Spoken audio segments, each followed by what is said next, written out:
नमस्कार दोस्तों, बना लो वेल्थ में आपका स्वागत है। दोस्तों, आज मैं आपसे म्यूचुअल फंड इंडस्ट्री के बारे में बात करूंगा। हर आदमी पैसा कमाना चाहता है और अपनी सेविंग को वह अपने रेगुलर बिजनेस या सर्विस के अलावा अलग अलग एसेट्स में इन्वेस्ट करता है, लेकिन उसको एक सही रिटर्न नहीं मिल पाता है और इसी वजह से वह कंफ्यूज हो जाता है। दोस्तों, आज हम इस बात की चर्चा करेंगे भाई अलग अलग इन्वेस्टमेंट कौन से हैं जिसमें कि इन्वेस्टर पैसा लगाता है। सबसे पहले हम प्रॉपर्टी की बात करेंगे। दोस्तों, मैक्सिमम लोग प्रॉपर्टी में इन्वेस्ट करते हैं। लोगों के मन में यह रहता है कि प्रॉपर्टी में इन्वेस्टमेंट किया तो एक सेफ़ इन्वेस्टमेंट हो गया। वह यह सोचते हैं कि यह हमारे लिए जीवन भर का एक साथ रहेगा, कभी भी कोई खतरा नहीं है। लेकिन दोस्तों, आजकल प्रॉपर्टी में कुछ भी रिटर्न नहीं मिलता है।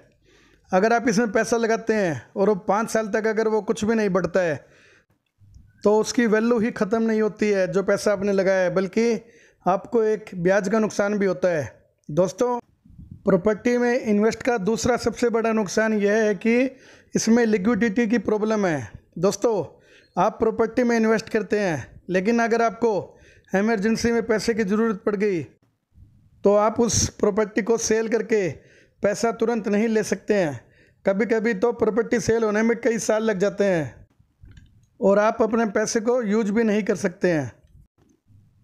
दोस्तों, भारत में गोल्ड में भी बहुत इन्वेस्टमेंट होता है, लेकिन गोल्ड में भी कुछ प्रॉब्लम है।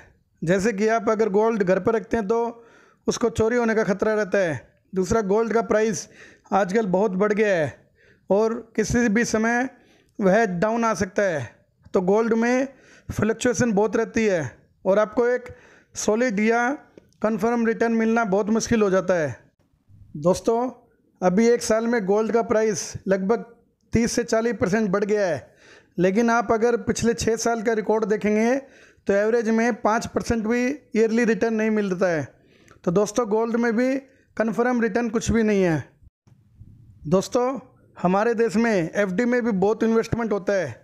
एफडी को लोग एक रेगुलर इनकम के लिए सेफ इन्वेस्टमेंट समझते हैं, लेकिन दोस्तों आजकल इंटरेस्ट बहुत कम हो गया है।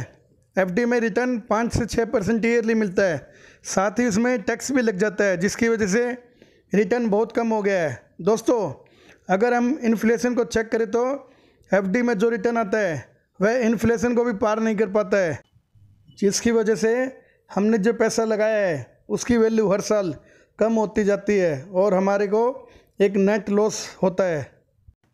दोस्तों, आजकल शेयर मार्केट में इन्वेस्ट करना ही सबसे अच्छा माना जाता है, लेकिन शेयर मार्केट में प्रॉब्लम यह है कि मैक्सिमम लोगों को शेयर मार्केट की कोई जानकारी नहीं होती और वह गलत शेयर परचेज कर लेते हैं, जिसकी वजह से उनको नुकसान हो जाता है और शेयर मार्केट से फिर लोग डरने लगते हैं। दोस्तों, अगर वर्ल्ड के अन्य देशों के मुकाबले में भारत में शेयर मार्केट में इन्वेस्ट करने वाले लोगों की संख्या को देखा जाए तो बहुत कम आती है।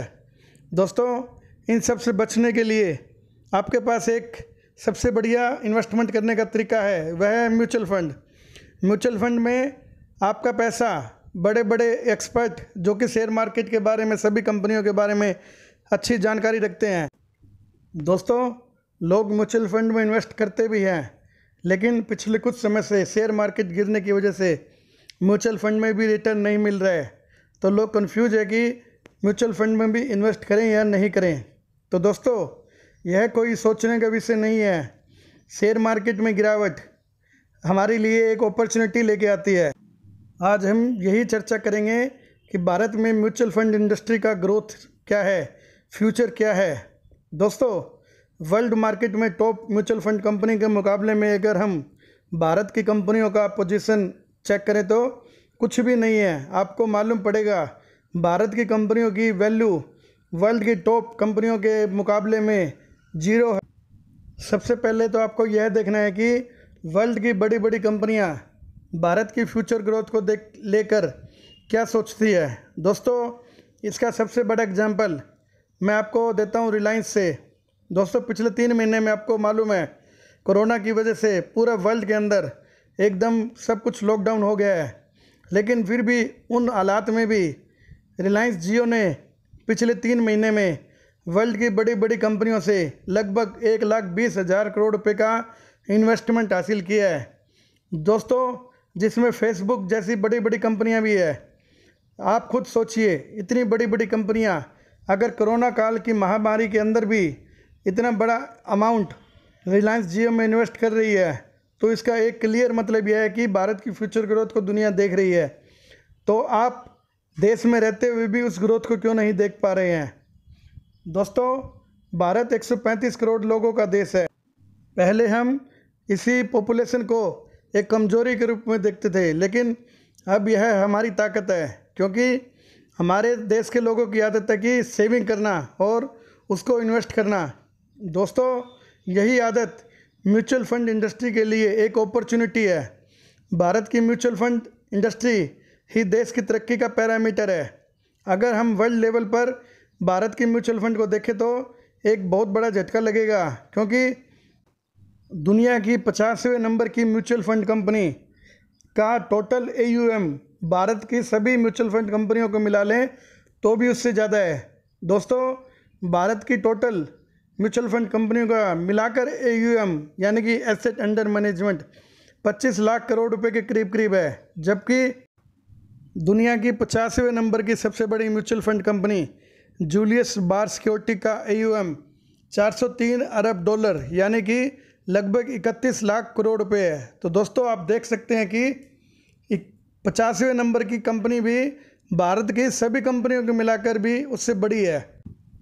दोस्तों, अब मैं आपसे वर्ल्ड की 3 सबसे बड़ी म्यूचुअल फंड कंपनी के बारे में बात करूंगा, तो आप चौंक जाएंगे।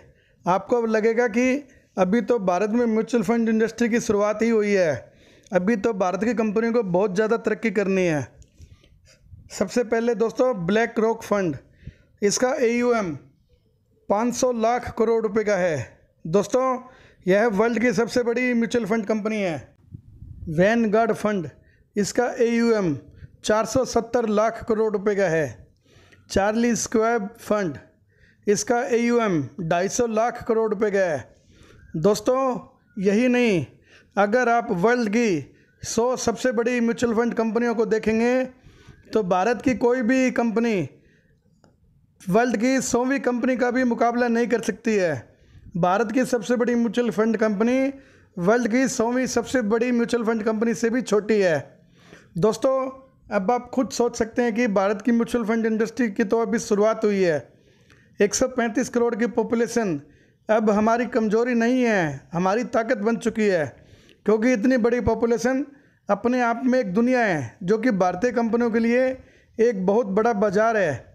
और सबसे बड़ी बात है कि इसमें यंग एज पॉपुलेशन बहुत ज़्यादा है। दोस्तों, शेयर मार्केट में झटके लगते रहेंगे, शेयर मार्केट में गिरावट आती रहेगी, लेकिन दोस्तों हमें इसे एक अपॉर्चुनिटी के रूप में देखना है।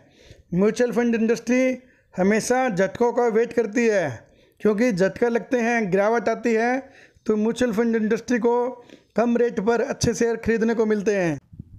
दोस्तों, म्यूचुअल फंड से अच्छा आपके लिए कोई भी इन्वेस्टमेंट का जरिया नहीं है।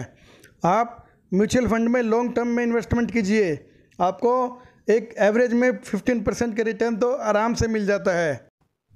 दोस्तों, बना लो वेल्थ से जुड़े रहिए, देखते रहिए और शेयर मार्केट से पैसा कमाते रहिए। धन्यवाद दोस्तों।